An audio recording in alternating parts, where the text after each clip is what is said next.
¿Qué tal? Saludos, muy buenas noches, bienvenidos a Vía V, jueves 6 de febrero. David Rodríguez Vidal, muy buenas noches. Hola, buenas noches. Ferrolano, con una peripecia vital fascinante. Lo último, la razón última por la que tenemos hoy aquí a David es un libro que tiene a su lado, Diario de un espía. ¿Es usted espía, David? Bueno, hay gente que me considera espía, sí. Yo prefiero llamarme más investigador, lo que pasa es que, como suena raro en el concepto español, vamos a dejarlo en espía. Porque presentarse como soy espía, me llamo David y soy espía, es un poco impactante. No, digamos que suena a robar, ¿no? O sea, a robar secretos, a robar información, cuando muchas veces obtienes la información de manera lícita. Entonces Muchas veces, y hay veces que no. Siempre hay que ver el punto de vista del que espía y del espiado. Es decir, que bajo la legislación española es legal, que es lo que importa. Bueno, vamos a entrar en muchos detalles, pero para que nuestros espectadores conozcan un poco mejor, como decía, esta biografía tan fascinante de este ferrolano del 66, al que la vida lo llevó por derroteros particulares, vamos a ver un pequeño vídeo en el que contamos esta historia. Si pensamos en un espía, seguro que nos viene a la mente él. My name is Bond. Bond. Bond. Bond. Bond. Bond. 007, pero la realidad nos ha mostrado que no tienen por qué ser ni tan sofisticados, ni elegantes o embaucadores. Snowden nos enseñó que pueden ser tipos bastante corrientes. De hecho, ahí está la clave, en pasar desapercibidos. La lección número 1 del espía perfecto, como diría John le Carré. Necesito que hagas algo. Da por hecho que están vigilando. Esa es una materia que domina David Rodríguez Vidal, la versión patria del agente Smiley. Director de una pionera academia de espionaje privado en España, Global Chase, suma a sus espaldas más de 20 años de carrera colaborando con distintos cuerpos y fuerzas de seguridad del Estado. El CNI lo fichó en el 2000. Su red de informadores se extiende a más de 16 países, la mayoría en África, y su especialidad son la trata de blancas, el fraude económico y los grupos radicales. Tras el 11M también cobró prioridad el extremismo islámico. Ha desarrollado virus como los troyanos informáticos para captar datos de otros países, pero también ha trabajado en el cuerpo a cuerpo, viajando a Nigeria o Bangkok para obtener información, infiltrándose en redes ilegales o colaborando con fuentes humanas, los confidentes. Si han leído libros como El año que trafique con mujeres o El palestino, del investigador Antonio Salas, han de saber que él era el llamado agente Juan, John Osaro para el CNI. Recuperación de la soberanía. Conoce las cloacas, la parte más sórdida de lo que se cocina en el Ministerio del Interior, y por eso asegura que tanto las altas esferas del Centro Nacional de Inteligencia como de la Policía intentaron boicotear el estreno de su academia en el 2010. Siempre con seudónimos, ahora da la cara en un libro, Diario de un espía. Aquí desvela operaciones concretas, mafias rusas en Oviedo, detención de importantes islamistas que se llegaron a camuflar en la élite política y empresarial españolas, o la creación de las primeras rutas de inmigración ilegal a la península. Pero también desentraña lo que mejor conoce: tácticas de vigilancia y seguimiento, cámaras ocultas, contraespionaje informático. Así que estén atentos, alguien los puede estar observando. Bueno, David Rodríguez Vidal es el nombre que pone, suponemos, en su DNI, pero aparecen otros dos nombres, John Osaro y agente Juan. ¿Quiénes son estos dos personajes, estos dos nombres? ¿A qué corresponde? Vamos a ver, el nombre clave que yo usaba, porque yo no me identificaba como David, era John, porque normalmente trabajaba en el extranjero. John Osaro, para ser exactos. Digamos que el agente Juan fue un seudónimo que me puso Antonio Salas cuando creó sus libros. Sobre todo en el segundo y tercer libro fue cuando más le iba ayudando, él me preguntaba cosas. Todo surgió por un policía nacional que nos presentó, Me dijo, mira, este es un infiltrado que está escribiendo libros y necesita que le eches una mano en algunos temas concretos. Y así empecé, bueno, dije, pues nada, las dudas que tengas yo te las soluciono. Y me puse ese nombre, Agente Juan. No es frecuente que el agente Juan o Jon Osaro, como decíamos, es decir, un espía, se pase al lado visible, digamos, de la realidad y tan visible como para escribir un libro contando las peripecias. ¿Has recibido presiones para que este libro no se publicara? Presiones directas, no. Bueno, me han dicho que no iba a gustar.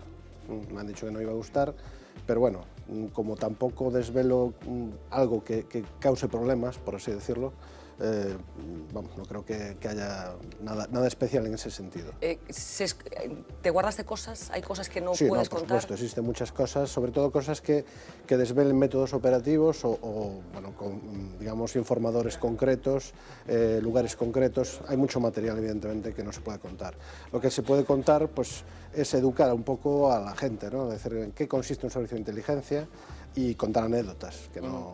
siempre ocultando esos detallitos. ¿Cómo se hace uno espía, David? La verdad es que en mi caso nunca tuve el mero interés. O sea, bueno, me gustan las películas de James Bond, pero no demasiado. Quiero decir que no es que tenga una pasión especial. Yo ayudaba a inmigrantes, que casualmente algunos de ellos tenían problemas, sobre todo en tráfico de inmigrantes, explotación sexual, pero ayudaba a inmigrantes a cambio de nada, es decir, que era una labor absolutamente altruista. Y en un momento dado, como ya empecé a manejar cierta información y a colaborar un poquito con las autoridades locales, sobre todo en temas policiales, de extranjería, pues llegué a oídos del CNI y entonces me propusieron algo sencillo, o sea, algo sin complicaciones. Con los años, pues debe ser que vieron en mí una serie de atributos que me fueron dando más y más trabajo, ¿no? En ese sentido. ¿Y cómo fue ese primer encuentro? El día que un señor del CNI llama a la puerta de tu casa y te propone incorporarte al servicio de inteligencia, reclutarte. ¿Cómo fue ese primer encuentro? ¿Qué te dijeron? Sí, vamos a ver. Normalmente, para que uno lo recluten hay alguien que habla bien de ti, ¿no? Lógicamente. Hablar bien en el sentido de discreción, porque el riesgo cuando vas a reclutar a alguien es cuando falla. Es decir, que luego quedas un poco expuesto. Entonces había una persona que trabajaba para el CNI, que era de extrema derecha, bueno, trabajaba temas de extrema derecha, que fue el que me dio para este encuentro. Quedamos en un sitio y aparecieron dos personas, ¿no? En realidad había más, porque yo ya observé que había más en la zona, probablemente habría 3 o 4, pero bueno, mis interlocutores eran 2. Y se identifican del Ministerio de Defensa. Dicen, somos del Ministerio de Defensa y bueno, si nos das información te damos dinero. O sea, así de sencillo. Así de sencillo. ¿Y qué les interesaba exactamente en esa primera fase, digamos? En la primera fase era muy sencillo. O sea, la primera fase era exclusivamente temas locales y de lo que yo sabía, es decir, de traficantes, de pequeños trabajos que me iban a encargar y cosas así, o sea, nada demasiado complejo. O sea, la cosa se va sofisticando y como sí. Contábamos en ese vídeo, bueno, pues llegas a tener misiones importantes que incluso te llevan a trabajar en diferentes países, especialmente en el norte de África, sí. Pero no solamente en el norte de África, también en muchos países europeos. En el caso de África, ¿qué hacías allí? ¿Cuál era tu trabajo? Uy, existían muchos, hombre, el 90% por volumen o por importancia, eran temas relativos de alguna manera al tráfico de inmigrantes, porque eso había mucho volumen. Luego, pues, depende, cada país tiene sus peculiaridades. Por ejemplo, en Marruecos podría interesar pues saber si se perseguía más o menos a los cristianos, por ejemplo. O si el gobierno se tomaba en serio más o menos la lucha, por ejemplo, contra plantaciones de hachís, ¿no? Es decir, que a veces esto es lo que se llama información estratégica, es decir, que no es que hables en concreto de alguien. Cuando hablas ya de una información más operativa es cuando ya das matrículas, das nombres, das teléfonos. Por ejemplo, ahora que he mencionado los teléfonos, en un momento dado me encargan que averigüe unos números de teléfono de determinadas personas de interés. A mí nunca me tienen por decir el por qué, porque no es mi problema. O sea, ¿Ni te interesa? No. ¿Ni te produce ningún reparo moral pensar para qué se puede utilizar esa información que tú haces llegar a los servicios de inteligencia? No, el más mínimo, francamente. O sea, a lo mejor en un principio sí tenía reparos, pero en el momento que pasan los años y te vuelves un poco profesional, pues ya es que no preguntas. O sea, el por qué no es mi problema. O sea, si me dicen, hombre, es evidente que un teléfono se pide para ser monitorizado, ¿no? O sea, no creo que lo vayan a llamar para hacer una encuesta de ningún Del tipo. CIS. Claro, exactamente. O sea, quiere decir que ese es el objetivo de un teléfono. Pero bueno, la importancia, es decir, si mis informes acaban en una papelera o acaban en algo más importante... No te lo cuestionas eso. Eso no es realmente asunto mío. O sea, que en cierto modo sois como soldados. Sí, vamos a ver, hay de todo, es que hay que distinguir, sí, en cierta medida... En el sentido de, bueno, sí. o sea, no, en el sentido de la relación, de cómo se reciben las órdenes, digamos, sin cuestionarlas. No se trata de, es que no es una cuestión jerárquica. En el ciclo de inteligencia hay una fase que es de recolección y otra fase, por decirlo así muy sencillo, y otra fase que es de análisis. Entonces, y finalmente, bueno, hay una fase previa que es la que establece esos objetivos. Entonces, cuando yo recojo información, mi labor es recoger información, no es analizarla. Y yo no conozco al analista, ni debo conocerlo, evidentemente. Entonces, esa es la cuestión. Porque a lo mejor tu información es simplemente una pieza de un puzzle mayor que el ser, analista es el que tiene que organizar, ¿no? Claro, entonces no se trata de que haya una jerarquía. De hecho, normalmente es más importante la labor del que está a pie de calle. Bueno, no sé en España puede que no, pero en Estados Unidos, por ejemplo, le dan más valor casi al que está a pie de calle, porque es el que corre los riesgos, que al que está en una mesa analizando. Bueno, decíamos que estuviste en el norte de África, un poco la operativa, porque hablabas de esos informes, estamos hablando de una actividad que bebe mucho, se ha construido mucho imaginario colectivo en torno al trabajo de un espía, fruto de la literatura, fruto del cine. ¿Cómo era un día estándar de tu trabajo, por ejemplo, en Marruecos? Sí, vamos a ver. ¿Hay un timing más o menos? ¿Y cómo se redactan los informes? ¿Cómo se envían? No, timing no. La cuestión es, hay dos tipos, digamos, de cometidos. El primero, reclutar. Entonces ahí no te queda más remedio que viajar a ese país, ¿no? Entonces esa es la parte, en mi caso, más conflictiva, porque es cuando realmente corres riesgos.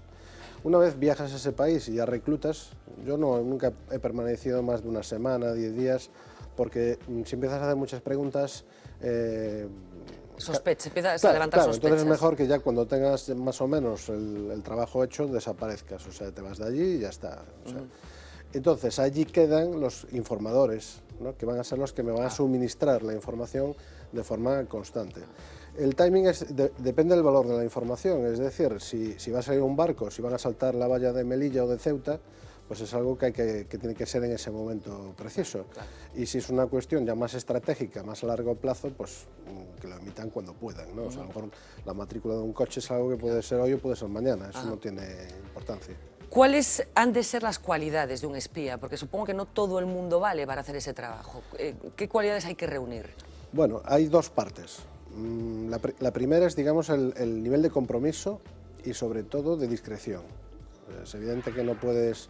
o sea, no solamente que seas discreto en tu vida normal, sino que tampoco te tomes unas cañas de más y empieces a contar cosas. Entonces eso es muy importante. Y la segunda parte es que tienes que estar cerca de esa información, ¿no? O de ese trabajo, o de eso que quieras averiguar. Entonces por eso reclutas en aquel lugar donde te interesa. Si es un señor que por ejemplo, vigila o tiene que dar informes de partidos políticos, ¿no? Pues tiene que formar parte de la política, evidentemente. Si es un señor que informa de salida de pateras, pues tiene que estar a pie de playa. A lo mejor es uno de los traficantes o es uno de los inmigrantes. Es decir, que lo reclutas si puedes. Si no puedes, tienes que buscarte la vida de otra forma. La vida de otra forma. Pero bueno, en principio se reclutan allí donde hacen falta. Esa es la idea. Bueno, hablábamos de que eres un especialista en mafias que se dedican a traficar con personas y me apetecía preguntarte por algo que está sucediendo en estos momentos. 8 o 9 inmigrantes que han muerto en las últimas horas tratando de llegar a Ceuta y parece, las informaciones apuntan en las últimas horas a que ha habido una participación de la Guardia Civil porque se produjeron unos disparos de pelotas de gomas y de botes de humo que precipitaron o facilitaron que esos inmigrantes acabaran falleciendo. ¿Te sorprende un poco este escenario del que estamos hablando hoy? No, porque, vamos a ver, esos lugares son muy conflictivos y la gente que está allí, o sea normalmente en ese caso le corresponde a la Guardia Civil, pues está bajo mucha presión, porque es un día a día de continuamente. A veces, bueno, pues aparte de la reacción que puedan tener más o menos proporcionada, hubo casos anteriormente, por ejemplo, vamos a decir, deportaciones sumarias, ¿no? Es decir, coger una persona y tirarla al otro lado. Esto lo viví yo. porque una de las cosas que cuento en el libro es una persona que iba a infiltrarse y el hombre tuvo mala suerte y se le ocurrió, esto fue en Melilla, se le ocurrió ver la valla, a ver cómo era, porque como tenía que contar una historia, dijo, a ver cómo es esa valla. Se acercó a la valla, aparecieron 2 guardias civiles, lo agarraron y el hombre a los 10 minutos me decía, estoy en Marruecos, estoy del otro lado. Estoy del otro lado, me están apuntando aquí a la cabeza, y hubo que ir a buscarlo. O sea, quiero decir, a veces suceden estas cosas. ¿Qué pasa? Que es conflictivo porque es que hay mucha presión, o sea, tampoco podemos... es difícil de juzgar, yo lo veo difícil. ¿Quién saca tajada? ¿Hay alguien que se enriquece con el tráfico de personas? Estamos hablando de un problema de difícil solución que tiene que ver con las fronteras, que tiene que ver con los países pobres y con los países ricos, con gente que está en malas condiciones y que quiere vivir mejor, pero también se habla de que hay gente que se está aprovechando de estas circunstancias y que está sacando mucha pasta, digamos. Claro, vamos a ver, hay 2 tipos de problema. Unos, o sea, están los traficantes que evidentemente cobran, o sea, que cobran.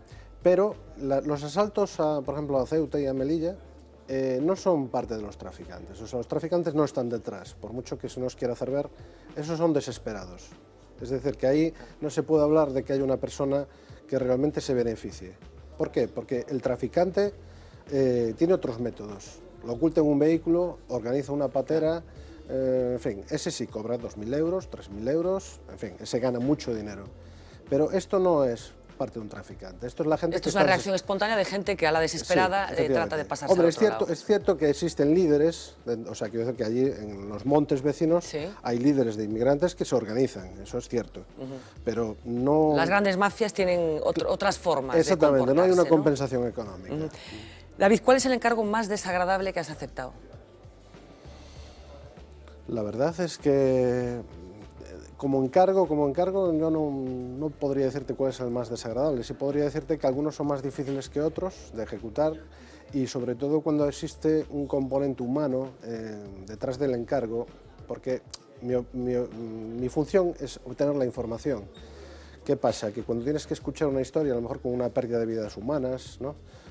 Pues que aparecen montones de cadáveres, o una madre que perdió a su hijo, en fin, algo muy dramático, y tienes que abstraerte, es decir, que eso realmente no te interesa. Lo que te interesa, tú lo que tienes que preguntar en ese momento, lo que tienes que obtener es, por ejemplo, quién fue el que lo organizó o quién es el causante de todo esto, y de alguna manera tienes que escuchar historias, ¿no?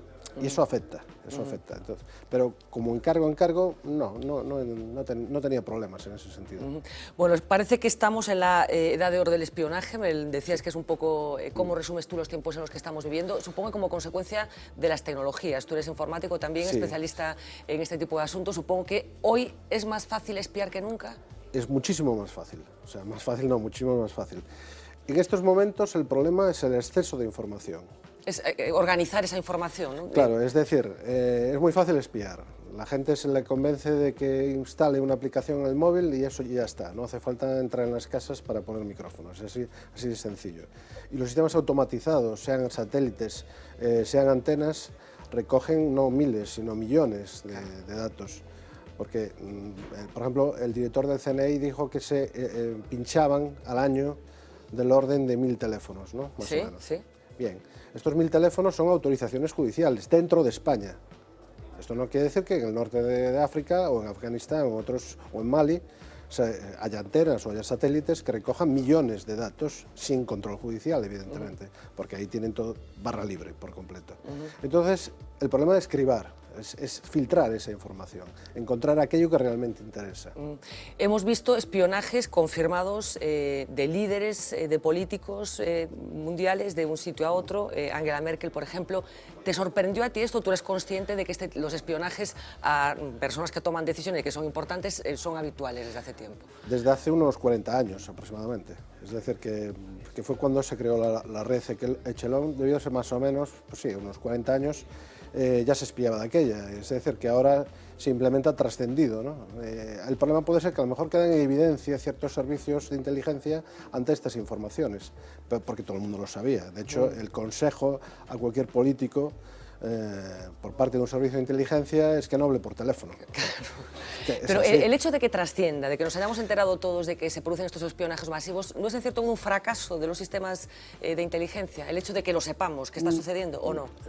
Yo creo que no. Yo creo que lo que pasa es que muchas veces, precisamente la tecnología indica que tienes que acceder a la información desde muchos puntos y es muy fácil que haya una filtración. Es decir, una persona como Snowden, que no era nadie realmente, era un técnico informático que tenía que mantener unos ordenadores, no era un analista de inteligencia ni nada parecido, pues simplemente, como la red es muy grande, pues siempre puedes tener eso, una persona que filtra y que esto trasciende.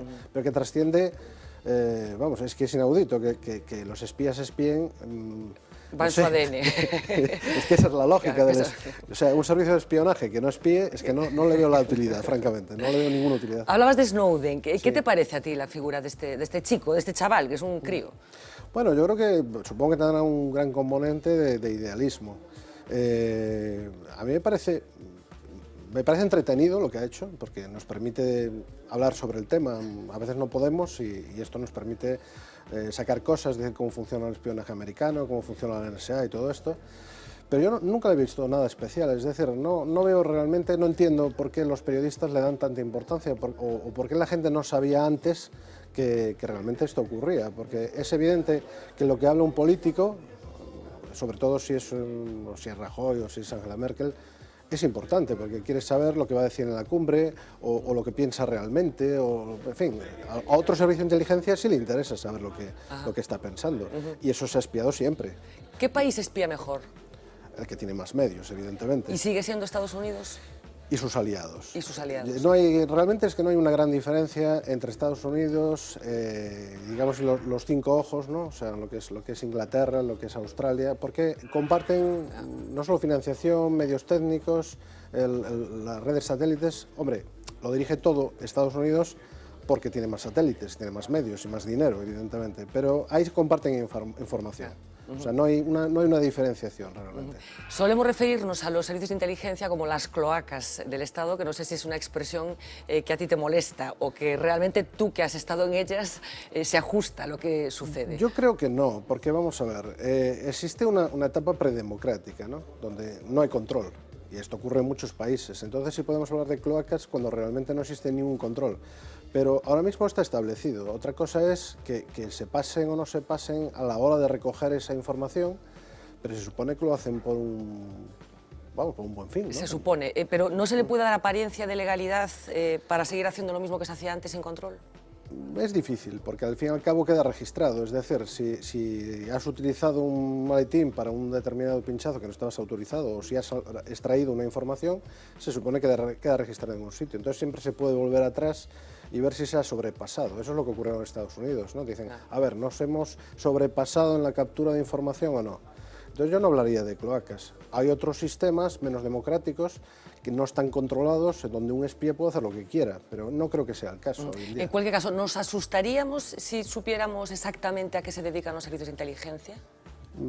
Puede ser, sí, puede ser. ¿Por qué, por ejemplo? Por el desconocimiento que existe. Es decir, la gente no sabe muy bien cómo funcionan. Entonces, a lo mejor tienen otra idea.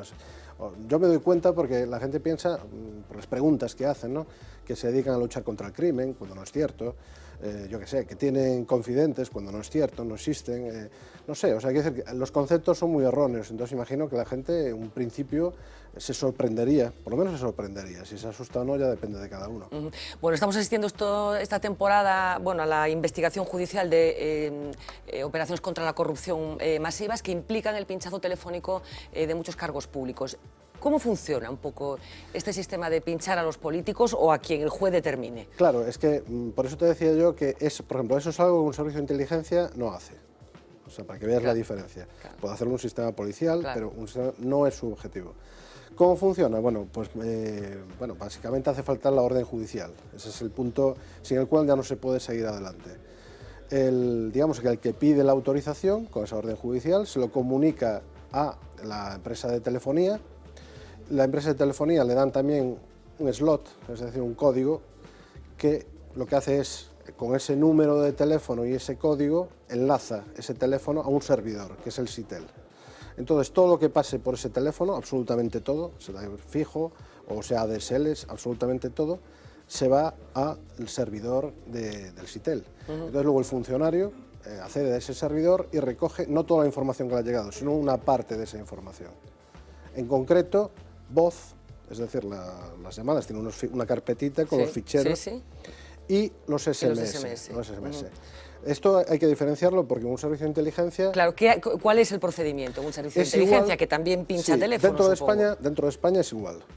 Dentro de España no hay ninguna diferencia. Lo que pasa es que cambia el servidor. Y ahí sí pueden ellos extraer otra información. Como sus pruebas no van a ir a un juez, ellos tienen la capacidad técnica de, a lo mejor, pues, los datos que estamos haciendo, o sea, en fin, más información. Más información, más sofisticado. Sí, pero a efectos prácticos les llaman exactamente igual, porque el sistema es el mismo y hay que darle la orden judicial. Eso sí, con su juez. No hay que olvidar que el servicio de inteligencia tiene su juez. Un juez particular que es el que autoriza claro. para que sea todo más fácil y más rápido. Exactamente. Para no tener que andar dando rodeos. Claro, se supone, vamos a ver, no hay datos de cuántas se autorizan y cuántas se deniegan en España, porque no lo han dicho. O sea, pero sospechas que se deniegan pocas. Yo, por los datos de Estados Unidos, que ahí sí se sabe, creo recordar que de 40.000 solicitudes más o menos que tenía la FISA, creo que se habían denegado 17. Una proporción claro, que supongo que será porque se habían olvidado de cubrir alguna casilla, no por otra cosa. No por otra cosa. Claro. Supongo que los intereses de los servicios de inteligencia varían en función de la época y del momento histórico que se está viviendo. ¿Qué le interesa en estos momentos a España? Los servicios de inteligencia españoles, ¿qué información les interesa tener? Bueno, las directrices van cambiando con el tiempo. Ahora digamos que lo más novedoso es la inteligencia económica, que todavía no se sabe muy bien cómo va a quedar el tema, pero parece ser que es la novedad, ¿no? Porque luego lo tradicional, pues bueno, son más bien situaciones geoestratégicas en determinados países, el terrorismo, que eso siempre tiene que estar, la inmigración menos, ha caído un poco, varía un poco, porque al fin y al cabo es el presidente del gobierno el que establece las prioridades, ¿no? Dice, hoy pongo esto o quito esto otro. Pero ahora la novedad es la inteligencia económica, ese es el gran punto caliente en estos momentos de los servicios de inteligencia. Bueno, toda la peripecia vital, como estamos comprobando, tan fascinante de David, aparece un personaje del que hablas en este libro, de Diario de un Espía, que es Mesut El Omari. Mesut El Omari, que probablemente nuestros espectadores relacionen con otro asunto que también está de actualidad estos días y que es la muerte por asesinato, parece, de la niña Asunta Basterra. ¿Quién es Mesut El Omari, David? Bueno, este señor es un marroquí que se hizo español, o sea, obtuvo la nacionalidad en el año 2005. Digamos que en principio se puede decir que gestionaba todo lo de extranjería dentro de comisiones obreras, ¿no? Realmente en toda la provincia... Aquí en Galicia, ¿no? Sí, aquí en Galicia, sí. Sobre todo, bueno, su área de influencia mayor en la provincia de La Coruña, pero cualquier papel, digamos, relativo a extranjería, de asistencia de comisiones obreras, pues lo llevó este señor. Por otro lado, a partir más o menos también del 2005-2006, digamos que este señor adquirió una serie de influencias, ¿no? Influencias a nivel político. Bueno, con Marruecos muchísima, porque tenía incluso en su agenda los teléfonos móviles de varios ministros marroquíes, ¿no? Y alguno más de la embajada con unas actividades un poco curiosas, vamos a dejarlo así.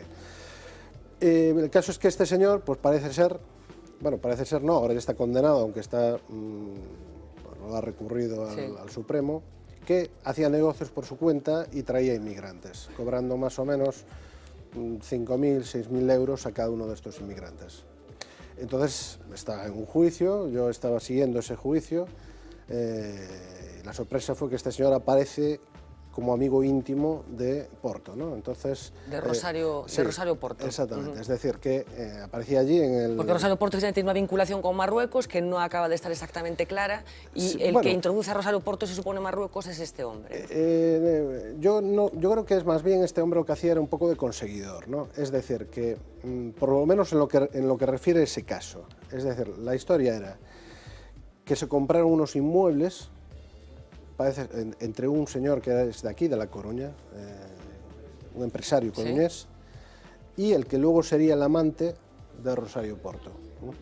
Digamos que entre esos dos, puede que hubiera un tercero, hicieron unas inversiones inmobiliarias. Y parece ser que no había ni dinero ni pisos, ¿no? O sea, un problema así de ese tipo. Entonces, parece ser que el papel de Rosario Porto era que iba a solucionarlo. Y recurrió a El Omari como bueno, sus influencias, ese conseguidor.